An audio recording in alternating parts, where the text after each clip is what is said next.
Sambangi Maluku Tengah, KPK sosialisasi pengembalian gratifikasi. Komisi Pemberantasan Korupsi menyambangi Kabupaten Maluku Tengah untuk mensosialisasikan pengendalian gratifikasi terhadap penyelenggara negara dan aparatur sipil negara di Kota Masuhi, ibu kota Kabupaten Maluku Tengah. Sosialisasi diselenggarakan di Aula Pendopo Bupati melibatkan sejumlah pihak. Dihadiri Ketua DPRD Maluku Tengah Ibrahim Rohunusa, beserta anggota Kapolres Maluku Tengah AKBP Arthur Simamora, jajaran Kejari, Ketua Pengadilan Agama dan POM dan Dim 1502 Masuhi serta pimpinan OPD lingkup Pemda setempat. Ketua Satgas Pengendalian Gratifikasi Direktorat Gratifikasi KPK RI Yuli Kamelia dalam pemaparan materi pengendalian gratifikasi mengingatkan penyelenggara negara dan aparatur sipil negara di lingkup Pemkab Maluku Tengah untuk tidak memberikan hadiah kepada sesama ASN atau penyelenggara negara baik berupa barang ataupun uang yang jumlahnya lebih dari Rp1.000.000. Tidak hanya penyelenggara negara dan ASN, batasan pemberian hadiah itu juga berlaku bagi rekanan atau pihak swasta yang ada kaitannya dengan pelaksanaan proyek pemerintah. Penyampaian Yulia berdasarkan peraturan KPK nomor 2 tahun 2014, di mana dalam KPK itu merincikan bahwa ada dua jenis gratifikasi, yakni tindakan gratifikasi yang harus dilaporkan dan yang tidak harus dilaporkan. Betul, jadi ini adalah segitiga suap, pemerasan, dan gratifikasi.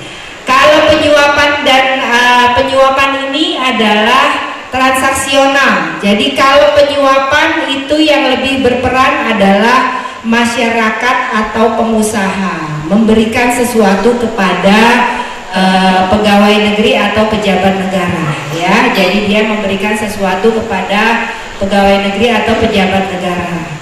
Ketua DPRD Maluku Tengah Ibrahim Rohunusa menyebut baik sosialisasi dimaksud kepada penyelenggara negara dan ASN diharapkan dapat memberikan pencerahan dan pemahaman yang benar tentang gratifikasi. Selanjutnya, mengingat pengendalian gratifikasi telah menjadi target nasional untuk dilaksanakan di seluruh daerah, maka Rohunusa berharap agar instansi terkait dapat menyiapkan segala instrumen dan fasilitas dalam rangka mendorong percepatan pengendalian gratifikasi di Kabupaten Maluku Tengah. Rohunusa menambahkan aparatur pemerintah untuk mengkonfirmasi tentang gratifikasi ini, sehingga masyarakat juga tidak membiasakan memberikan imbalan kepada aparatur pemerintah. Dirinya juga berharap komitmen semua pihak tidak menyalahgunakan kewenangan agar terhindar dari masalah hukum, karena gratifikasi yang dilakukan aparatur sipil negara atau penyelenggara negara dianggap sebagai perbuatan suap apabila pemberian tersebut dilakukan karena berhubungan dengan jabatannya dan berlawanan dengan kewajiban atau tugas.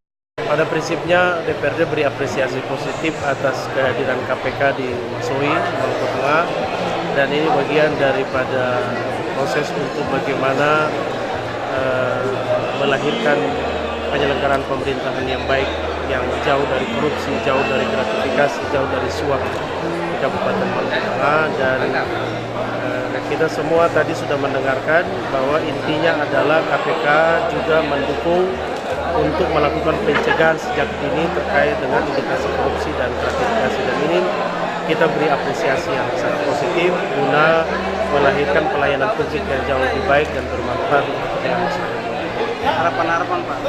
Harapan saya KPK jangan cuma datang sekali, kalau bisa intens berkomunikasi dan sering melakukan pemantauan di Kabupaten Maluku Tengah agar segala kebijakan-kebijakan yang Sebelumnya, Bupati Maluku Tengah Tua Sikelabu saat membuka kegiatan sosialisasi pencegahan korupsi dan pengendalian gratifikasi. Dalam sambutannya mengapresiasi kegiatan sosialisasi sebagai langkah antisipasi terjadinya tindak korupsi, terutama bagi aparatur sipil negara dan penyelenggara negara. Disebutkan mewujudkan daerah yang bebas korupsi perlu adanya komitmen bersama untuk memerangi gratifikasi dan harus dijalankan dengan sebaik-baiknya, dengan profesional dan transparan serta disiplin. Tua Sikel mengingatkan perbuatan atau tindakan gratifikasi dapat berdampak negatif khususnya dalam penyelenggaraan pelayanan publik. Dia berharap kontrol atau pengendalian terhadap perilaku gratifikasi yang dilakukan penyelenggara negara dan ASN pada lingkup pemerintah Kabupaten Maluku Tengah perlu dilakukan agar tidak berujung pada tindak pidana korupsi.